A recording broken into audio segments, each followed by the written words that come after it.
హరే హరే కృష్ణ కృష్ణ మాతాజీ, మాతాజీ, దండవత్ దండవత్ ప్రణామాలు ప్రణామాలు. మాతాజీ. హరి అందరికీ హరే కృష్ణ అండి. దండవత్ ప్రణామాలు. ఈరోజు మనం కార్యక్రమాన్ని ప్రారంభించే ముందు జగన్నాథ స్వామి ఆశీస్సులు తీసుకుందాం. జై జగన్నాథ్ బలదేవ్ సుభద్రమయ్యాకి జై, సుదర్శన్ భగవాన్కి జై, వామనదేవ్కి జై, పరశురాం భగవాన్కి జై, పంచతత్వాకి జై, శ్రీల ప్రభుపాద్కి జై, జై పతాక్ స్వామి గురు మహారాజ్కి జై. ప్రార్థనలు. ఓం అజ్ఞానతిమిరంధస్య జ్ఞానాంజనశలాకయా చక్షురున్మిలితం येन తస్మై శ్రీగురవే నమః. నమో విష్ణుపాదాయ కృష్ణప్రేష్ఠాయ భూతలే శ్రీమతే భక్తివేదాంత స్వామిన్నితి నామినే. నమస్తే సరస్వతే దేవే గౌరవాణి ప్రచారిణే నిర్విశేష శూన్యవాది పాశ్చాత్య దేశతారిణే. जय श्री कृष्णा चैतन्य प्रभु नित्यानंद श्री अद्वैत गदाधरा श्रीवासादि गौर भक्त वृंदा.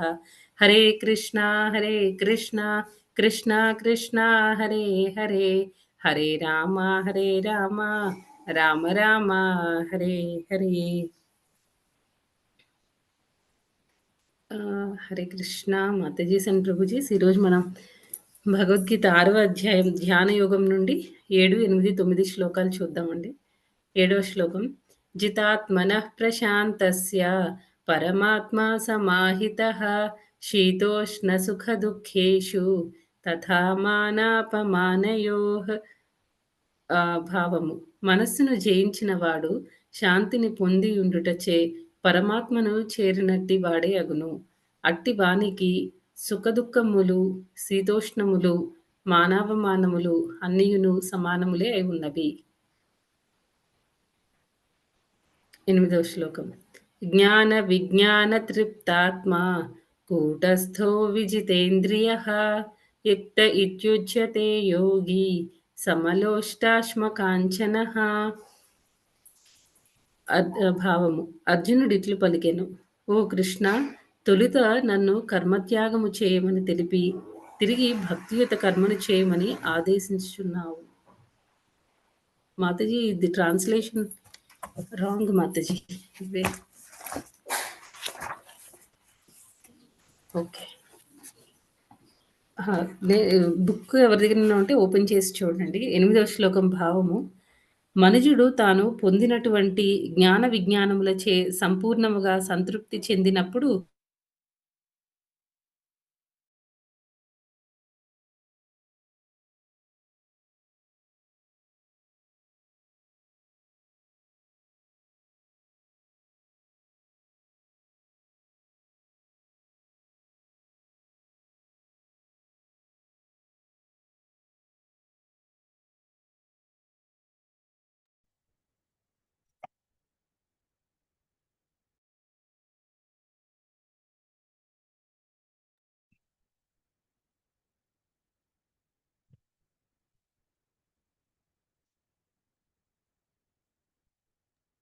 హరే కృష్ణ మాతాజీ.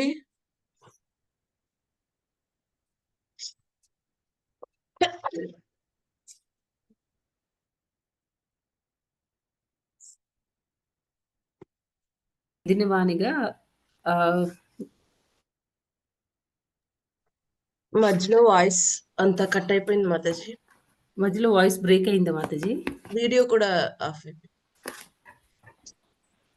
ఇప్పుడు మాతాజీ, ఇప్పుడు బానే ఉంది కదా? ఇప్పుడు ఉంది, కొంచెం బ్యాండ్ విత్ లో అని చూపిస్తుంది మాతాజీ మీది. ఓకే.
కృష్ణ మాతాజీ వినిపిస్తుందా?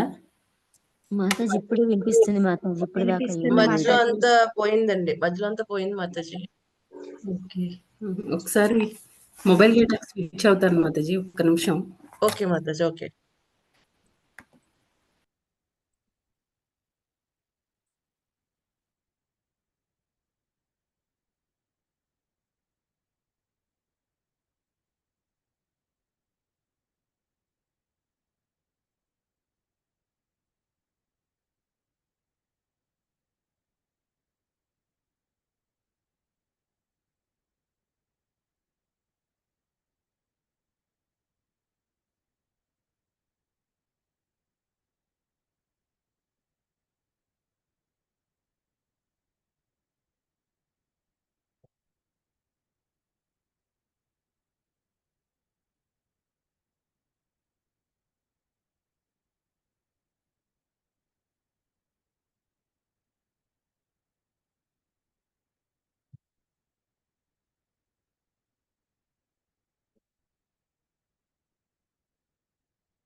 హరే కృష్ణ మాతాజీ ఇప్పుడు ఎలా ఉంది మాతాజీ?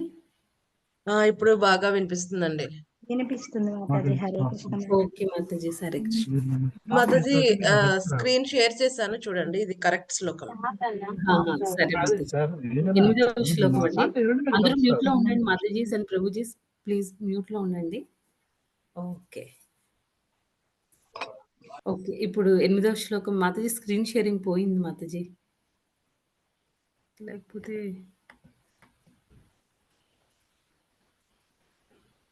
హరే కృష్ణ మాతాజీ స్క్రీన్ కనిపించట్లేదు మాతాజీ. హరే కృష్ణ మాతాజీ. ఎస్ మాతాజీ చేస్తున్నానండి. ఓకే. ఎందుకో డిస్టర్బ్ అయిపోయింది సిస్టమ్. మళ్ళీ చేస్తాను. ఎస్ మాతాజీ. ఓకే. 8వ శ్లోకం అండి. జ్ఞాన విజ్ఞాన తృప్తాత్మా కూటస్థో విజితేంద్రియః యుక్త ఇత్యుచ్యతే యోగి సమలోష్టాశ్మకాంచనః. మానవుడు తాను పొందినటువంటి జ్ఞాన విజ్ఞానములచే సంపూర్ణముగా సంతృప్తి చెందినప్పుడు ఆత్మానుభూతి నందు స్థిరత్వమును పొందినట్టి వాడై యోగి అనబడును. అట్టి వ్యక్తి ఆధ్యాత్మిక స్థితి యందు నెలకొని ఆత్మ నిగ్రహమును కలిగి ఉండును. అతడు ప్రతి వస్తువును మట్టిని, రాయిని లేదా బంగారమునైనను సమానముగా గాంచును. ఇప్పుడు 9వ శ్లోకం. సుహృన్మిత్రార్యుదాసీన మధ్యస్థద్వేష్య బంధుషు సాధుష్వపి చ పాపేషు సమబుద్ధిర్విశిష్యతే. భావము: శ్రేయోభిలాషులను, ప్రియమైన మిత్రులను, తటస్థులను, మధ్యవర్తులను, ఈర్ష్యాపరులను, శత్రుమిత్రులను, పాపపుణ్యులను సమబుద్ధితో చూచు వ్యక్తి మరింత పురోభివృద్ధి నొందినవానిగా పరిగణింపబడును. ఇవండి ఈరోజు ఈ 3 శ్లోకాల్లో మనం ఏం చూస్తున్నామంటే, నిన్న మనం అంటే 2 రకాల వాళ్ళు ఉంటారు అని మనం ముందు శ్లోకాల్లో చెప్పుకున్నాం. యోగా ఆరుక్ష, యోగా రూఢుడు అని. ఆ యోగా రూఢుడు అనే వాళ్ళ సిమ్టమ్స్ ఎలా ఉంటాయి అనే దాని గురించి ఈరోజు అంటే నిన్నటి శ్లోకాకి కంటిన్యూషన్ అన్నమాట. ఈ యోగా రూఢము అనేది ఉన్నత స్థితి అని చెప్పారు నిన్న శ్లోకంలో. మాతాజీ చక్కగా ఎక్స్ప్లెయిన్ చేశారు. అందులో మళ్ళీ అంటే వాళ్ళ సిమ్టమ్స్ ఎలా ఉంటాయి, వాళ్ళ లక్షణాలు ఏ రకంగా ఉంటాయి అనేది 7, 8, 9 శ్లోకాల్లో చూస్తున్నాం అన్నమాట. అయితే ఇక్కడ ఈ స్టేజ్కి వచ్చేసరికి వాళ్ళ మనస్సు నియంత్రణలో అంటే ముందు 2 శ్లోకాల్లో 5, 6 శ్లోకాల్లో మనస్సును ఎలా నియంత్రించుకోవాలి, మనస్సును మనం మిత్రుడిగా చేసుకుంటే ఎలా ఉంటుంది? మిత్రుడిగా ఉంటే ఎలా ఉంటుంది?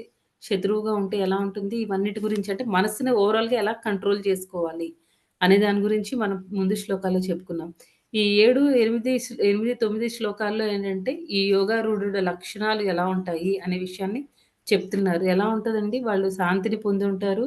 తర్వాత వాళ్ళేంటంటే వాళ్ళకి ద్వంద్వాలు ఉండవు అనే విషయాన్ని 7వ శ్లోకంలో చెప్పారు. మళ్ళీ 8వ శ్లోకంలో ఏం చెప్తున్నారు అంటే, ఎవరైతే ఈ జ్ఞాన విజ్ఞానాలు కలిగి ఉంటారో, అలాంటి వాళ్ళకేంటంటే వాళ్ళు ఎప్పుడూ సంతృప్తితో ఉంటారు. తర్వాత వాళ్ళకి ఆత్మ నిగ్రహం అనేది వాళ్ళ ఆధ్యాత్మిక స్థితికి చేరుకుంటారు.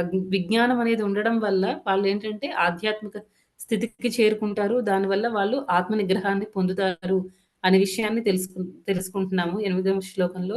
9వ శ్లోకం ఇంకా ఇంకొక విషయం ఏం చెప్తున్నారంటే, బంగారమైనా, రాయైనా సరే లేదంటే గులకరాళ్ళైనా సరే, దేన్నైనా సరే అన్నిటిని సమానంగా చూస్తారు అనే విషయాన్ని 8వ శ్లోకంలో చెప్తున్నారు. ఇది కూడా ఒక లక్షణం అన్నమాట వాళ్ళకి. అలాగా ఆ యోగారూఢుడి యొక్క లక్షణాలు. నెక్స్ట్ 9వ శ్లోకంలో ఏం చెప్తున్నారు?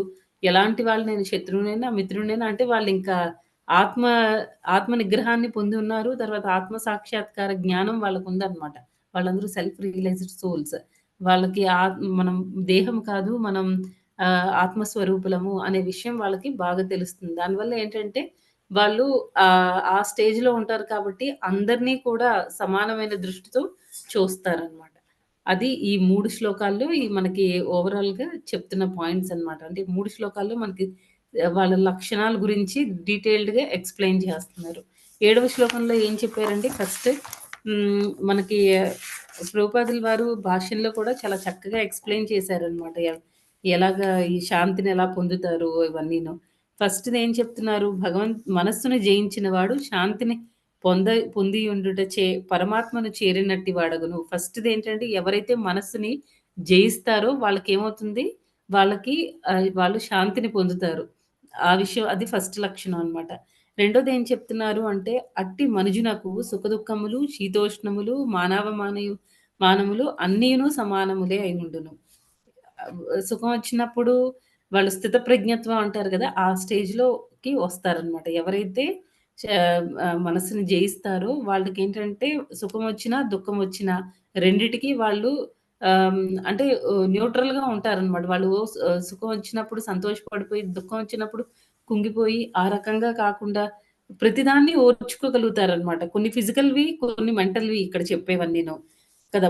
మానవమానములు, సుఖదుఖములు అనేవి ఇవన్నీ ఏంటంటే కొన్నిసార్లు ఫిజికల్‌గా ఉంటాయి. కొన్నిసార్లు మెంటల్‌గా కూడా ఉంటాయన్నమాట. దేన్నైనా సరే వాళ్ళు అన్ని టైంలో కూడా ఎలాంటివి వచ్చినా సరే శీతోష్ణములు అది కంప్లీట్‌గా ఫిజికల్‌కి బాడీకి సంబంధించిందన్నమాట. ఏదైనా సరే వాళ్ళు చాలా ఈక్విలిబ్రియంగా అంటే ఎప్పుడు ఒకేలాగా ఉంటారనమాట. సమానంగా తీసుకోగలుగుతారు. అంటే ద్వంద్వాలని వాళ్ళు జయించేస్తారనమాట. ఇవన్నీ ఏంటి?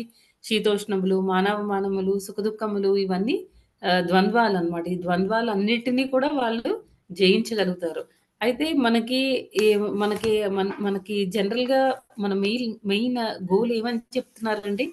మనం ఎప్పుడైనా సరే మన మనకి ఈ మనస్సుని జయించాలి అనంటే మనకెలా ఉండాలి? మనకి సుపీరియర్ ఇన్‌స్ట్రక్షన్స్‌ని ఎప్పుడు మనం ఫాలో అవ్వాలి.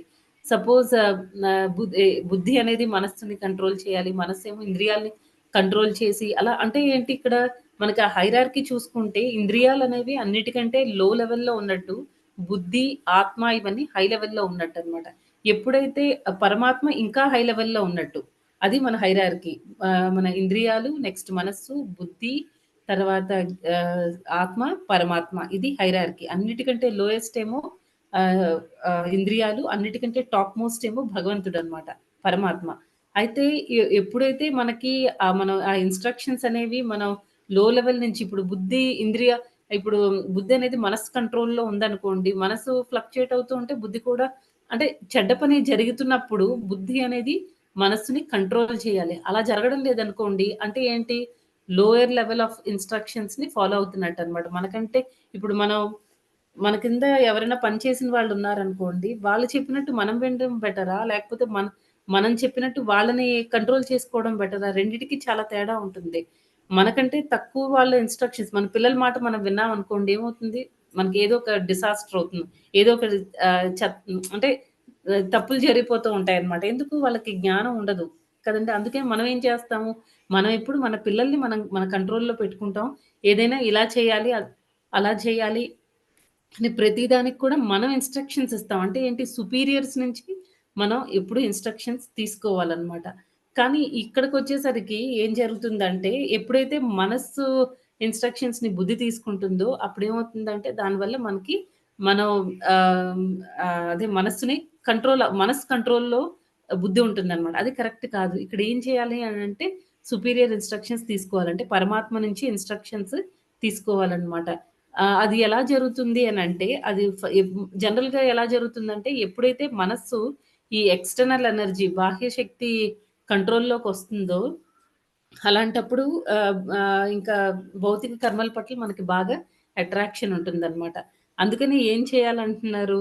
ఇక్కడ మనకి మెయిన్ గోల్ ఏంటి అంటే శ్రీల ప్రభుపాదుల వారు భాష్యంలో చెప్పారనమాట. మన మెయిన్ గోల్ ఒక మానవ జన్మకి లేకపోతే మానవ జీవితానికి లేకపోతే ఈ యోగారూఢ స్టేజ్‌లో ఉండే వాళ్ళకి మెయిన్ ఆహ్, ఆహ్, గోల్ ఏంటి? గోల్ అంటే ఇక్కడ గమ్యస్థానం అనమాట. మనం ఏంటి మెయిన్ ఏంటి అంటే మన సుపీరియర్ నేచర్ నుంచి పరమాత్మ నుంచి మన ఇన్‌స్ట్రక్షన్స్ తీసుకోవాలి. కానీ ఇక్కడ మనకేం జరుగుతుంది? ఎప్పుడైతే మనస్సు ఈ భౌతిక విషయాల పట్ల ఆకర్షితమై ఉందో ఇంద్రియాలన్నిటిని కంట్రోల్ చేయలేదనమాట. కంట్రోల్ చేయకపోవడం వల్ల ఆహ్, ఆహ్, మనం మనస్సు కంట్రోల్‌లో లేకుండా మనసు కంట్రోల్‌లోకి అంటే ఆహ్, మనసు ఇంద్రియాలు ఎటు నడిపిస్తే అటు వెళ్ళిపోతూ ఉంటుందనమాట మనస్సు. సపోజ్ మనం ఆహ్, ఏదైనా మూవీ చూడకూడదు అని మనం అనుకుంటాము. కానీ ఏమవుతుందంటే మన మనస్సు కంట్రోల్‌లో లేదు. మన కళ్ళు చూడాలి, చూడాలి అని చెప్పేసి పదే పదే ఇన్‌స్ట్రక్షన్స్ ఇస్తూ ఉంటే మనం ఆటోమేటిక్‌గా మన మనస్సనేది ఫాలో అయిపోయి మనం చూసేస్తాం అనమాట. అలాంటప్పుడు అది డీవియేషన్ అన్నమాట. మన మెయిన్ గోల్ సుపీరియర్ మనకు దివ్యమైన భగవంతుడి యొక్క భగవంతుడిచ్చే ఆ ఇన్‌స్ట్రక్షన్స్‌ని ఫాలో అవ్వాలి. అది మన గోల్. డీవియేషన్ ఏమవుతుందంటే, మనం డీవియేట్ అయిపోతున్నాము. ఈ భౌతిక ప్రకృతిలోకి ఎప్పుడైతే ఈ భౌతిక ప్రకృతిలో ఉన్న విషయాలన్నిటి గురించి మనకి ఇంట్రెస్ట్ ఎక్కువైపోయి మనం డీవియేట్ అవుతున్నాం. దానికి సొల్యూషన్ ఏం చెప్తున్నారు అంటే, ఇక్కడ ప్రభుపాదుల వారు మెయిన్ ఏంటి అంటే, మనం ఇంటర్నల్‌గా మనకి ఎప్పుడైతే మనం ఈ ధ్యానం స్టేజ్‌లో ఉంటామో, అప్పుడేమవుతుందంటే ఇంటర్నల్‌గా పరమాత్మ మనకి ఇన్‌స్ట్రక్షన్స్ ఇస్తూ ఉంటారనమాట. ఆ ఇన్‌స్ట్రక్షన్స్‌ని మనం ఫాలో అవ్వాలి. అలా ఫాలో అయితే ఏమవుతుందంటే, మనస్సు కూడా ఆటోమేటిక్‌గా ఇంకా ఎప్పుడైతే మనం ఆ ఇన్‌స్ట్రక్షన్స్‌ని ఫాలో అవుతామో, అంటే ఎలాగ మనం భగవంతుడు మనకి ఇన్‌స్ట్రక్షన్స్ ఇస్తున్నారా? లేదా? అనేది మనం ఎలా తెలుసుకోవడము? అది మనకి ఉపయోగపడేది మనం ప్రోగ్రెస్ అవ్వాలనమాట. మనం ఉన్న స్టేజ్ నుంచి పడిపోకుండా, మనం ముందుకు వెళ్ళగలుగుతున్నాము అంటే, ఆ ఇన్‌స్ట్రక్షన్స్ అనేవి మనకి పరమాత్మ నుంచి వస్తున్నట్టు. ఒకవేళ మనం ఆ ఇన్‌స్ట్రక్షన్స్ వినడం వల్ల మనకేదైనా ఇది చెయ్యి, ఇది చెయ్యి అని ఎ మనకెవ మనకి ఇంటర్నల్‌గా ఇన్‌స్ట్రక్షన్స్ వస్తూ ఉంటాయి. అంటే అప్పుడు ఆ మాటలు మనం వినడం వల్ల మనం పతనం అవుతున్నాం అనుకోండి. అదేంటంటే వెంటనే మనకు తెలియకపోవచ్చు. కానీ అంటే మనం అనలైజ్ చేసుకోగలం కదండీ! ఇది ఫాలో అయితే మనకి మంచి జరుగుతుందా? చెడు జరుగుతుందా? అనేది మనం అనలైజ్ చేసుకోవచ్చు. అలా మన అనాలిసిస్‌లో మనకి ఇది చెడు జరుగుతుంది. మనం ఏదైనా పని చేసేటప్పుడు ఇది మనకి చెడు జరుగుతుంది అంటే అది కంపల్సరీ మనకి మాయ ఇన్‌స్ట్రక్షనే అన్నమాట. చెడు జరుగుతుంది అని తెలిసినా మనం కంట్రోల్ చేసుకోలేమనమాట. కంట్రోల్ చేసుకోకుండా చేసేస్తాము. అంటే ఏంటి? ఆ ఇన్‌స్ట్రక్షన్ అనేది మనకి మాయ నుంచి వస్తుంది అని మనం అర్థం చేసుకోవాలి. ఒకవేళ మన అనాలిసిస్ అంతా మనం చేసిన తర్వాత మనకది కొంచెం ప్రోగ్రెసివ్ వేలో ఎళ్తుందనుకో, మనం ఇంకా ఉన్న దారిలో ఇంకా ముందుకెళ్తున్నామనుకోండి మంచిగా, అంటే ఆ ఇన్‌స్ట్రక్షన్ మనకి పరమాత్మ ఇచ్చినట్టు. ఆ రకంగా మనం డిఫరెన్షియేట్ చేసుకోవాలి. ఎప్పుడైతే మనం ఆహ్, పరమాత్మ నుంచి మన ఇన్‌స్ట్రక్షన్స్ తీసుకుంటామో, అది సంపూర్ణమైన స్థితి అన్నమాట. అంటే మనం భగవంతుడికి ఆహ్, ఆహ్, అంటే మన ఆధ్యాత్మిక స్థితిలో ఉన్నట్టు అర్థం చేసుకోవాలి. నెక్స్ట్ ఎవరైతే ఫైనల్‌గా ప్రభుపాదుల వారు దీనిలో ఏం కంక్లూడ్ చేశారు అనంటే, ఇప్పుడు ఈ యోగా ప్రాసెస్ ఇదంతా కూడా మనకి చాలా కష్టమైన ప్రాసెస్ అన్నమాట. మరంత ఈజీ కాదు. అలా కంటిన్యూయస్‌గా మనం ఒక ఆబ్జెక్ట్ అనుకోని, లేకపోతే భగవంతుడి మీద ధ్యానం చేయడం, ఇదంతా కూర్చొని చేయడం అనేది చాలా చాలా కష్టం. ఆ రోజుల్లో వాళ్ళకంత లైఫ్ స్పాన్ ఉంది అంటే, వాళ్ళ మైండ్ కూడా మనంత ఫ్లక్చుయేషన్స్‌తో ఉండేది కాదు. అంత కాన్సంట్రేషన్ పే చేయగల కెపాసిటీ కూడా అప్పట్లో వాళ్ళకుండేది. కానీ ఇప్పుడు మన పరిస్థితి ఎలా ఉంది? మనం ఒక రౌండ్ చాంటింగ్ కంప్లీట్‌గా 108 టైమ్స్ మన హరే కృష్ణ మహామంత్ర చదువుతున్నంత సేపు మన రిసైట్ చేస్తున్నంత సేపు మన మైండ్‌ని ఆ మంత్రం మీద ఆ ప్రొనౌన్సియేషన్ మీద, తర్వాత ఆ మంత్రం వినడం మీద మన మైండ్‌ని, తర్వాత మన సెన్సెస్‌ని అంటే మన నాలుకని, మన చెవుల్ని వీటన్నిటిని కోఆర్డినేట్ చేస్తూ ఆ మంత్రం మీద మనం కాన్సంట్రేట్ చేయడానికే అది 108 టైమ్స్ 7-8 మినిట్స్ పడతది. ఆ టైమ్ మనం కాన్సంట్రేట్ చేయడానికి మనం చాలా, చాలా, చాలా స్ట్రగుల్ అవ్వాల్సొస్తుందనమాట. అందుకే ఏం చెప్తున్నారు ఆహ్, ఈ ఈ అందుకే ఈ కలియుగంలో మనకి మనుషులకి ఇంకా, ఇంకా చాలా కష్టం అనమాట. అందుకే ఈ ప్రాసెస్ అంతా వద్దు. మన మైండ్ అలాంటిది వాళ్ళు యోగాలు అవన్నీ అష్టాంగ యోగా చేసే వాళ్ళందరూ ఇయర్స్ టుగెదర్ చేస్తారనమాట. ఎన్నో సంవత్సరాలు చేస్తేనే వాళ్ళు పెర్ఫెక్షనల్ స్టేజ్‌కొస్తారు. మనలాంటి వాళ్ళకేంటే మనం చాంటింగే మనం సరిగ్గా చేయలేము కాన్సంట్రేషన్‌తో. అయినా సరే మనం ఏంటంటే ఇది భగవంతుడికి డైరెక్ట్‌గా భగవంతుడితో కనెక్షన్ ఎస్టాబ్లిష్ అయ్యే స్టేజ్ ప్రాసెస్ అనమాట. ఈ భక్తియుత సేవ అనేది. అందుకే ఏం చెప్తున్నారండి ఈ మనం భగవంతుడి సేవలో మన ఇంద్రియాలన్నిటిని నియుక్తం చేయాలి. అన్ని ఇంద్రియాలు కూడా భగవంతుడి సేవలో ఉండాలి. అప్పుడేమవుతుందంటే ఇది డైరెక్ట్‌గా భగవంతుడితో కనెక్షన్. కాబట్టి ఆహ్, మనం రకరకాల సేవలు చేస్తూ ఉంటాం అన్నమాట. ఓన్లీ చాంటింగ్ మాత్రమే కాదు. అన్ని రకాల సేవలు మనం ఏదైతే చేయగలుగుతామో భగవంతుడికి తృప్తిపరచడానికి అన్ని రకాల సేవలు చేయడం వల్ల ఏమవుతుందంటే ఆటోమేటిక్‌గా ప్యూరిఫికేషన్ జరిగి మనం స్లోగా భగవంతుడిని అర్థం చేసుకోగలుగుతాం అనమాట. మిగతా ప్రాసెస్‌లన్నీ కష్టం కాబట్టి ప్రభుపాదుల వారు భాష్యంలో ఏం చెప్తున్నారంటే ఇంచుమించు భగవద్గీత ప్రతి చోట కూడా ప్రభుపాదుల వారు ఒకటే మాట చెప్తున్నారనమాట. ఏంటి భక్తియుత సేవ. అది ఒక్కటి చేస్తే ఆటోమేటిక్‌గా మనం అన్ని స్టేజెస్‌ని ధ్యాన యోగ, కర్మ, జ్ఞానము ఇవన్నీ అన్ని యోగాల్ని కూడా మనం పాస్ చేసేస్తాం అనమాట. ఇవన్నీ ఆటోమేటిక్‌గా ఇంక్లూడ్ అయిపోయి ఉంటాయి. ఈ భక్తియుత సేవ అనేది దానిలో. అదే కృష్ణ చైతన్యం అనే దానిలో. దీన్ని ఫాలో అవ్వాలి. ఇది ఫాలో అయితే ఆటోమేటిక్‌గా అన్నీ కూడా వాళ్ళు అంటే సెల్ఫ్ రియలైజ్డ్ సోల్స్ అవుతారు. ఆత్మానుభవం పొందుతారు. తర్వాత ఆత్మ నిగ్రహాన్ని పొందగలుగుతారు అని ప్రభుపాదుల వారు 7వ శ్లోకంలో కంక్లూడ్ చేస్తున్నారనమాట. నెక్స్ట్ 8వ శ్లోకం. 8వ శ్లోకంలో ఏం చెప్తున్నారు? మనుజుడు తాను పొందినటువంటి జ్ఞాన విజ్ఞానములచే సంపూర్ణముగా సంతృప్తి చెందినప్పుడు ఆత్మానుభవమునందు స్థితిని పొందినట్టు వాడై యోగి అనబడును. అట్టివాడు ఆధ్యాత్మిక స్థితి యందు నెలకొని ఆత్మ నిగ్రహమును కలిగి ఉండును. అతడు గులకరాళ్లనైనను, రాళ్లనైనను లేదా బంగారమునైనను సమానముగా గాంచును. అసలు మనం బంగారాన్ని చూస్తే ఇది వాల్యుబుల్, ఇది దాచుకోవాలి అనుకుంటాం. అదే రాళ్ళు అవి చూస్తే రాళ్ళు ఇవి చూస్తే ఇవి మనకి అక్కర్లేదు, ఇవి మనం పడేయాలి అని అనుకుంటాం. ఎవరైతే యోగులో వాళ్ళకేంటంటే ఎవరైతే జ్ఞానము, విజ్ఞానము 2 కలిగి ఉంటారో, తర్వాత ఆత్మానుభవము నందు స్థితిని పొందినట్టు ఎవరైతే సంపూర్ణముగా దీని గురించి తెలుసుకుంటారో, జ్ఞానము, విజ్ఞానము దాని గురించి దీనిలో స్ట్రెస్ చేస్తున్నారు. ఇంకొక పాయింట్ ఏంటి అంటే అన్నిటిని కూడా సమానంగా చూడగలుగుతారు అని చెప్తున్నారు. అయితే ఇప్పుడు ఈ జ్ఞానము, విజ్ఞానం అనే దానికి తేడా ఏంటో చూద్దాం. ఇప్పుడు మనం ఆహ్, ఆహ్, మనం మామూలుగా మన నిజ జీవితంలో కూడా మనం ఎన్నో సార్లు మనం బుక్స్ చదువుతూ ఉంటాము. కొన్నిసార్లు అనుకుంటాం ఫస్ట్‌లో ఇంజినీరింగ్ జాయిన్ అయిన కొత్తలో సి లాంగ్వేజ్, జావా లాంగ్వేజ్ ఇవన్నీ నేర్చుకునేటప్పుడు ఎలా ఉండేదంటే ఏంటి ఇవన్నీ ఏదో అన్నీ బైనరీ లాంగ్వేజ్‌లో అంటే 1, జీరోస్ లాగా కంప్యూటర్‌కి ఇన్‌స్ట్రక్షన్స్ ఇవ్వడం, మళ్ళీ కంప్యూటర్ ఏమో మనకి రిటర్న్‌లో మనకు అర్థమయ్యే ఫార్మాట్‌లో ఇన్ఫర్మేషన్ ఇవ్వడము. ఇదంతా ఏంటి అంటే ఊహించుకోవడానికి తెలీదనమాట. ఎందుకంటే ఓన్లీ బుకిష్ నాలెడ్జ్ ఉంది. చదువుతూ ఉంటాము. ఇంటర్నల్‌గా ఏం జరుగుతుందో ఊహించుకునే కెపాసిటీ ఉండదనమాట. ఎప్పుడైతే మనం చదివిన దాన్ని అంతటిని కూడా మనం విజ్ఞానంలా మారుస్తామో, అంటే ఏంటి? మనం ఇంప్లిమెంట్ చేయాలి. అప్లై చేయాలనమాట మన జీవితంలో. ఎప్పుడైతే మనం చదివిన దాన్ని మనం అప్లై చేయగలుగుతామో, అప్పుడు దాన్ని విజ్ఞానం అంటారనమాట. అప్పుడు మనకు అర్థమవుతుంది మనం చదివింది.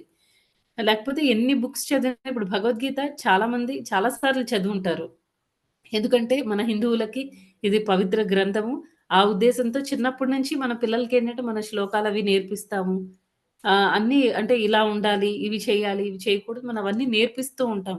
కాకపోతే ఎప్పుడైతే వాళ్ళు నేర్చుకున్న దాన్ని వాళ్ళ జీవితంలో అప్లై చేయగలుగుతారో, అప్పుడు అది జ్ఞానం అనేది విజ్ఞానంగా మారుతుందనమాట.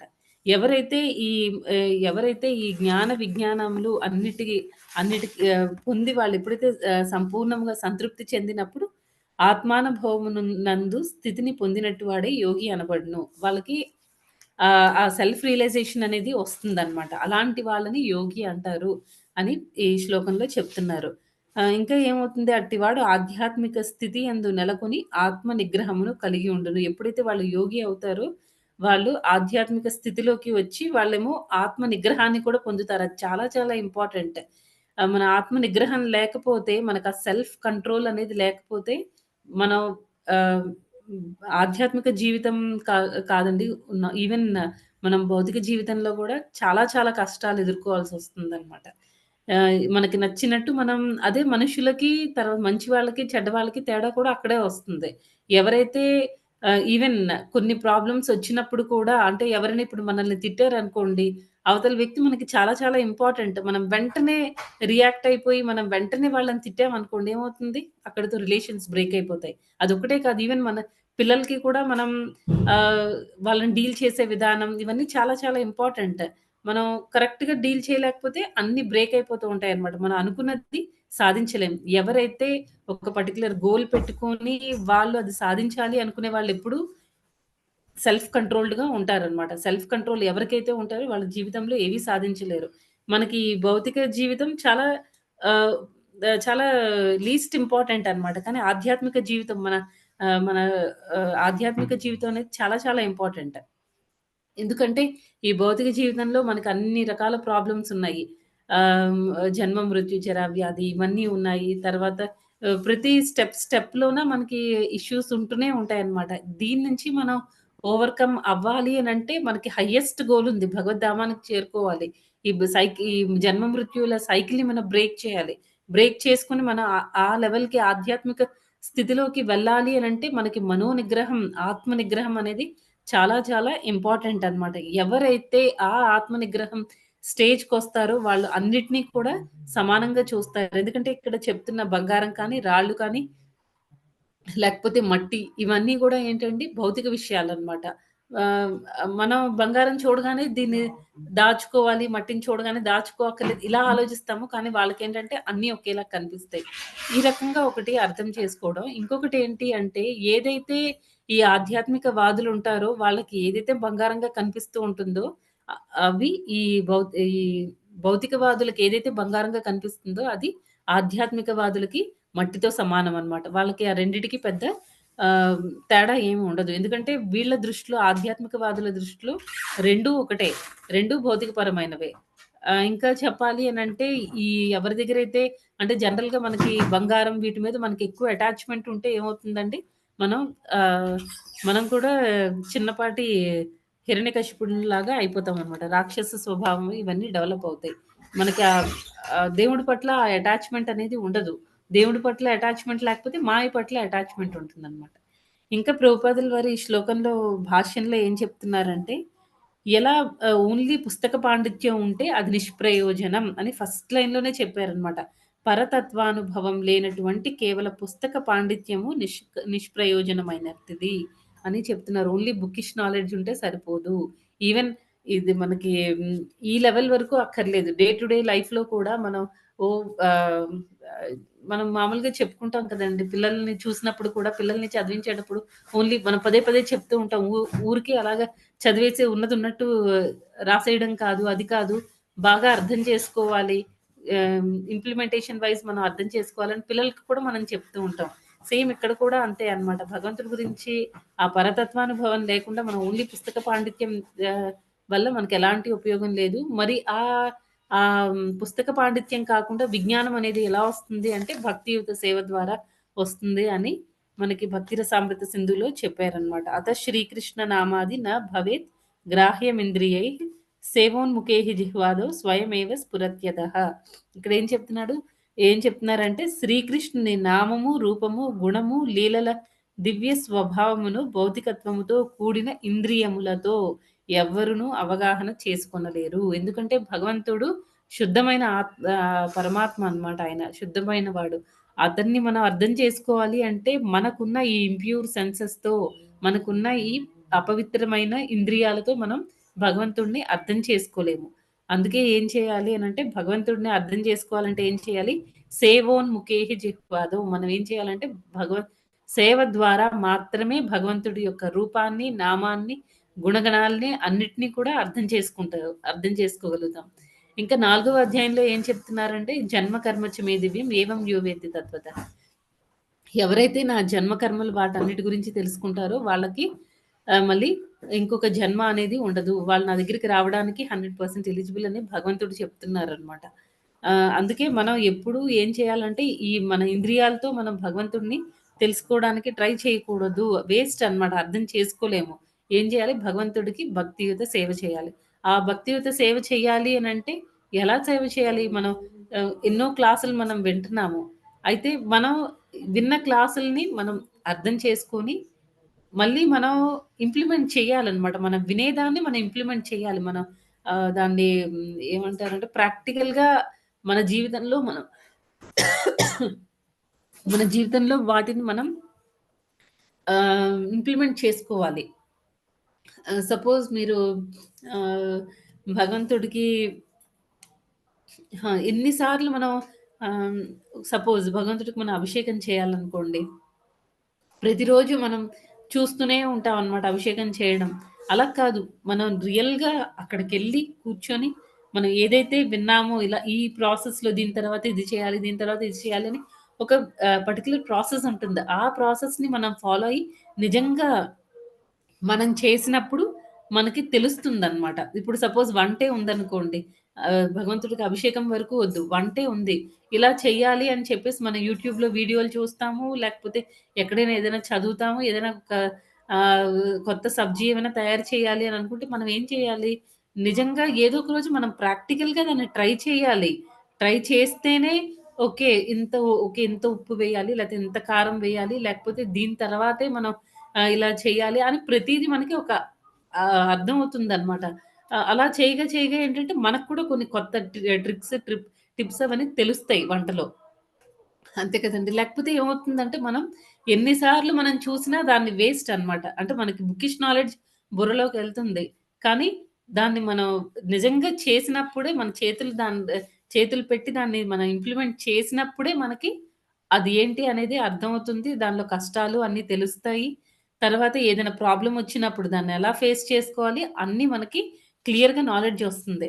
అలా రావడం వల్ల ఏమవుతుంది అనంటే మనకి చాలా సాటిస్ఫాక్షన్ ఉంటుందన్నమాట.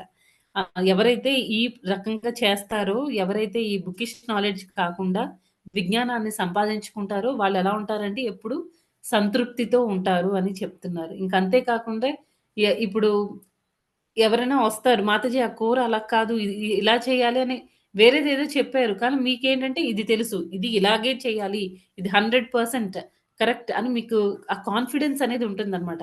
100% మీరు ఆహ్, దాన్ని నమ్ముతారు కాబట్టి, మీరు నిజంగా చేశారు కాబట్టి, ఎవరైనా ఏదైనా వచ్చి చెప్పినా కాదు ఇలాగే చేయాలి మాతాజీ. మీరు చెప్పినట్టు చేస్తే అది వేరే ప్రాబ్లమ్ వస్తుందని మనం డిఫెండ్ చేయగలుగుతాం అన్నమాట. సేమ్ ఈ కృష్ణ కాన్షియస్‌నెస్‌లో కూడా ఈ కృష్ణ భక్తి కృష్ణ చైతన్యంలో గూడా సేమ్ అన్నమాట.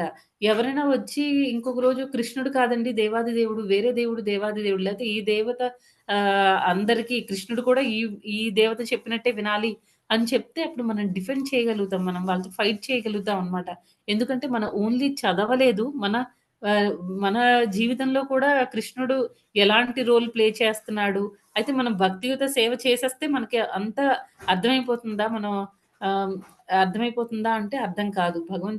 భగవంతుడిని తృప్తి పరిచేటట్టు మనం భక్తియుత సేవ అనేది చేయాలి. ఊరికే కాళ్ళతో, చేతులతో కాదు. అంటే అలా స్టార్ట్ చేసినా మనకు స్లోగా ఏమవ్వాలంటే మన మనస్సుని, బుద్ధిని అన్నిటిని కూడా మనం భగవంతుడికి సమర్పించి మనం చేయాలన్నమాట. ఎప్పుడైతే భగవంతుడితో మన రిలేషన్ డీప్ అవుతూ ఉంటుందో అప్పుడు భగవంతుడు ఏం చేస్తారంటే స్లోగా మనకి ఆ దయని చూపిస్తారు. ఆయన దయ ఉన్నప్పుడే మనం కరెక్ట్‌గా భగవంతుడిని అర్థం చేసుకోగలుగుతాం అన్నమాట. మనకి ఆ విజ్ఞానాన్ని కూడా భగవంతుడిస్తారు. ఆ జ్ఞానాన్ని ఇస్తారన్నమాట భగవంతుడు. లేకపోతే భగవద్గీత ఎన్ని సార్లు చదివినా మన లోపల ఇంటర్నల్‌గా ప్యూరిఫికేషన్ అనేది జరక్కపోతే భగవద్గీత కంప్లీట్‌గా అనేది మనకి అర్థం కాదు. మనకు అర్థమవుతుంది ఇంతకు ముందు కంటే ఇప్పుడు నా పరిస్థితి కొంచెం బావుంది. భాగవతం నేను చదవగలుగుతున్నాను. లేకపోతే ఏదో ఇంటర్నల్ ట్రాన్స్‌ఫర్మేషన్ అనేది జరుగుతుంది అనంటే భగవంతుడి దయ మనకి దొరుకుతున్నట్టే. భగవంతుడు మన మీద ఆ దయ చూపిస్తున్నారు అని మనం అర్థం జేసుకోవాలి.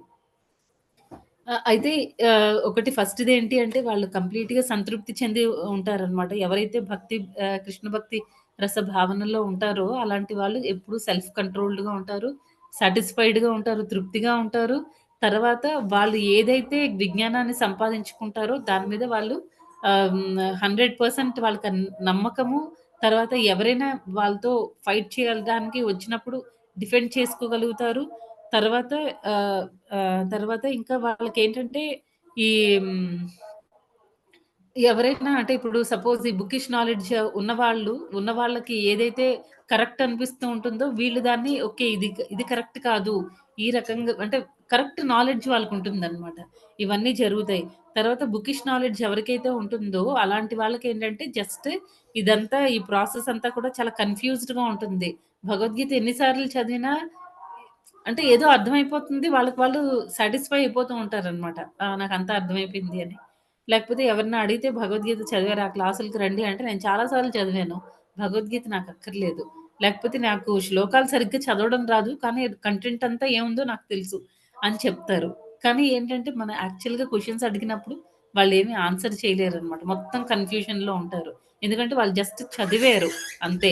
వాళ్ళకి ఆహ్, ఏమంటారు ఆత్మ సాక్షాత్కారము, ఆ సెల్ఫ్ రియలైజ్డ్ స్టేజ్‌కి వాళ్ళు వెళ్ళలేదన్నమాట. ఇంకా ఆత్మ నిగ్రహం లేదు. నిజంగా వాళ్ళు అన్ని సార్లు చదివి వాళ్ళకి భగవద్గీతలో ఉన్నవన్నీ అర్థమై ఉండుంటే ఆ సెల్ఫ్ కంట్రోల్ కొన్ని క్వాలిటీస్ ఉంటాయన్నమాట డివోటీకి. మనకి 12వ అధ్యాయంలో చెప్తారు కదండీ!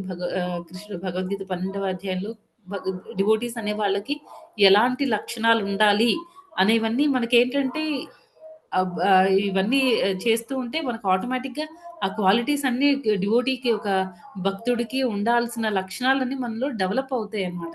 అలా అవ్వడం లేదు అనంటే మనకేమీ అర్థం కానట్టే. ఇది శ్లోకం అన్నమాట. శ్రీకృష్ణ భగవానునియందు సంలగ్నమైన స్థితి లేదా సమాధి అనబడును. వీళ్ళకి ద్వంద్వాలేమీ ఉండవు అని చెప్పారు. ఓకే. ఇప్పుడు ఏడో ఏడో శ్లోకంలో మనకు కొన్ని లక్షణాలు చూసాము. శాంతిని పొందుతారు అనే విషయాన్ని తెలుసుకున్నాము. తర్వాత శీతోష్ణాలు, సుఖదుఖాలు, తర్వాత మానవమానాలు అన్నిటిని కూడా సమానంగా చూస్తారు. అంటే ద్వంద్వాలు ఉండవు అనే విషయాన్ని తెలుసుకున్నాం అనమాట. దాన్ని సమాధి స్టేజ్ అని ఎవరైతే కృష్ణ భగవానుని యందు ఉంటారో అంటే సేవ యందు ఉంటారో అలాంటి వాళ్ళు సమాధి స్టేజ్‌కి ఈజీగా చేరుకోగలుగుతారనమాట. నెక్స్ట్ ఎయిత్ శ్లోకంలో ఏం చూసామంటే అక్కడ అన్నిటిని కూడా ఎవరైతే భౌతికవాదులు బంగారంగా అనుకుంటారో అంటే ఏదైనా భౌతిక విషయాల్ని చాలా గ్రేట్ అని గొప్పగా అనుకుంటారనమాట. అలా లేకపోతే వాళ్ళ అచీవ్‌మెంట్స్ గ్రేట్ అని అనుకుంటారు. అలాంటివన్నీ కూడా ఎవరైతే ఈ మనో నిగ్రహం, సెల్ఫ్ కంట్రోల్ తర్వాత మనో నిగ్రహం ఉందో అలాంటి వాళ్ళకేంటి అంటే అవన్నీ కూడా చాలా వేస్ట్ అన్నట్టు ఉంటాయన్నమాట. వాళ్ళకి గ్రేట్ అనిపించేవి వీళ్ళకంతా వేస్ట్ అన్నట్టు ఉంటాయి. నెక్స్ట్ ఇంకా 9వ శ్లోకంలో ఏం చెప్తున్నారంటే వీళ్ళు అందరిని కూడా సమానంగా చూడగలుగుతారనమాట. ఈవెన్ ఇప్పుడు మనకి ఎవరైతే భక్తి భావనలో ఉంటారో అందరిని అంటే ఎలాంటి వాళ్ళని వాళ్ళ శ్రేయోభిలాషులైనా, మిత్రులైనా, శత్రువులైనా వాళ్ళకి చెడు కోరుకుంటున్నారు అని వాళ్ళకి తెలిసినా సరే అలాంటి వాళ్ళని కూడా వాళ్ళకి మంచి కోరుకునే వాళ్ళని కూడా అందరిని కూడా వాళ్ళు సమానంగా చూస్తారు.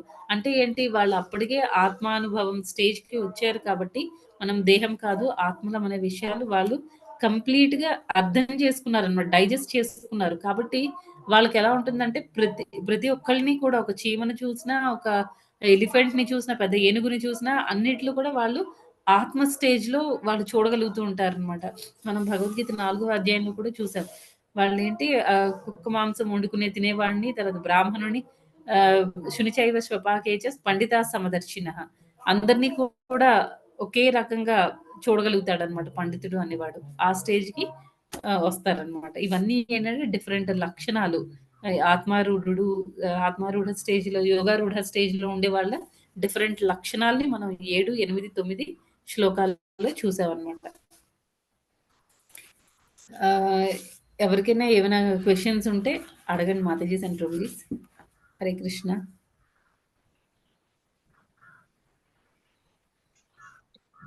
హరే కృష్ణ మాతాజీ. హరే కృష్ణ. హరే కృష్ణ ప్రభుజీ. హరే కృష్ణ మాతాజీ. ఎంత బాగుంది మాతాజీ. అసలు మనం గనుక భగవంతుని జ్ఞానాన్ని తీసుకుంటున్నాం, కానీ తీసుకున్నాక ఆ జ్ఞానాన్ని మన జీవితంలో గనుక ఆచరణలో పెట్టకపోతే మనకు ఆనందం అనేది రాదు. మళ్ళీ ద్వంద్వాలు అనేవి మనకి ఏర్పడతాయి, అరిషడ్ వర్గాలు అన్ని ఖచ్చితంగా ఉంటాయి మాతాజీ. మీరు అన్నట్టుగా చెప్పిన ఆ జ్ఞానాన్ని మనం తీసుకొని దాన్ని మన జీవితంలో కనుక అన్వయిస్తే, విజ్ఞానంగా మారిస్తే గనక మనకి ఆత్మారూఢ స్థితికి రాగలుగుతారు. ఏది చూసినా కూడా ఇది ఇలా కదా, ఎందుకంటే ఆయన ఇచ్చినటువంటి జ్ఞానం అంతా మనకి అర్థమవుతుంది కాబట్టి కొంచెం కొంచెం కొంచెంగా మనం గనక మన జీవితానికి అన్వయించుకుంటూ పోయినట్లయితే ఖచ్చితంగా ఒక రోజు కాకపోయినా ఒక రోజుకైనా స్లోగైనా మాత్రం ఖచ్చితంగా మాత్రం మనం ఇవన్నీ కూడా రీచ్ కాగలుగుతాం అనిపిస్తుంది మాతాజీ. ఖచ్చితంగా జీవితంలో ఇంప్లిమెంట్ చేయాలి. మీరు అన్నట్టుగా ఇంప్లిమెంట్ చేయకపోతే మనం చదివినా విన్నా వ్యర్థమే, వృధానే. మీరు ఇందా చెప్పినట్టు మాతాజీ, ఒక ఫుడ్ ప్రిపేర్ చేసేటప్పుడు అది చూసి ఏముందిలే చేయొచ్చు అనుకుంటాం, కానీ చేస్తుంటేనే దాంట్లో ఉన్నటువంటి డిఫెక్ట్స్ ఏంటి, ఎఫెక్ట్స్ ఏంటి, ఇంకా ఎలా చేస్తే ఇంప్రూవ్ అవుతుంది. అలానే మన లైఫ్ లో కూడా ఈ విన్నటువంటి జ్ఞానం మనం అమలుపరిచే ప్రయత్నం చేస్తేనే అప్పుడు మనం అన్ని తెలుసుకోగలుగుతాం. ఇంకా ఈ విధంగా చేస్తే ఇంకా బెటర్ గా ఉంటది, ఇంకా ఈ విధంగా చేద్దామని మనం తెలుసుకోగలుగుతాము. లేకపోతే విన్నా కూడా వృధానే మాతాజీ అని చాలా బాగా అర్థమైంది మాతాజీ. హరే కృష్ణ మాతాజీ. అద్భుతంగా ఉంది. హరే కృష్ణ మాతాజీ. హరే కృష్ణ మాతాజీ. హరే కృష్ణ ప్రభుజీ. దండవత్ ప్రణామం. హరే కృష్ణ మాతాజీ. దండవత్ ప్రణామం. హరే కృష్ణ మాతాజీ. దండవత్ ప్రణామం. హరే కృష్ణ. హరే కృష్ణ మాతాజీ. హరే కృష్ణ. దండవత్ ప్రణామం. కృష్ణ మాతాజీ. దండవత్ ప్రణామం. కృష్ణ హరే కృష్ణ. దండవత్ ప్రణామం. హరే కృష్ణ. హరే కృష్ణ మాతాజీస్ అండ్ ప్రభుజీస్ అందరికి దండవత్ ప్రణామాలు. హరే కృష్ణ మాతాజీ. హరే కృష్ణ మాతాజీ. దండవత్ ప్రణామం మాతాజీ. హరే కృష్ణ మాతాజీ. దండవత్ ప్రణామం. హరే కృష్ణ మాతాజీ. హరే కృష్ణ మాతాజీ. హరే కృష్ణ మాతాజీ. దండవత్ ప్రణామం. హరే కృష్ణ మాతాజీ. దండవత్ ప్రణామం. దండవత్ ప్రణామాలు అండి అందరికి దండవత్ ప్రణామాలు. హరే కృష్ణ. ఇవన్నీ జీవితానికి అన్వయిస్తేనే మాతాజీ మనము ఆత్మ నిగ్రహ స్థితి ఖచ్చితంగా కొంతలో కొంతైనా కూడా వచ్చే ఛాన్సెస్ ఉంటాయని అర్థమవుతుంది మాతాజీ. హరే కృష్ణ మాతాజీ. దండవత్ ప్రణామం. దండవత్ ప్రణామం మాతాజీ. హరే కృష్ణ. హరే కృష్ణ. థ్యాంక్ యూ ఉత్తమ వస్తా మాతాజీ. Thank you devotees. మళ్ళీ రేపు మనం భగవద్గీత సెషన్ లో కలుద్దామండి. హరే కృష్ణ.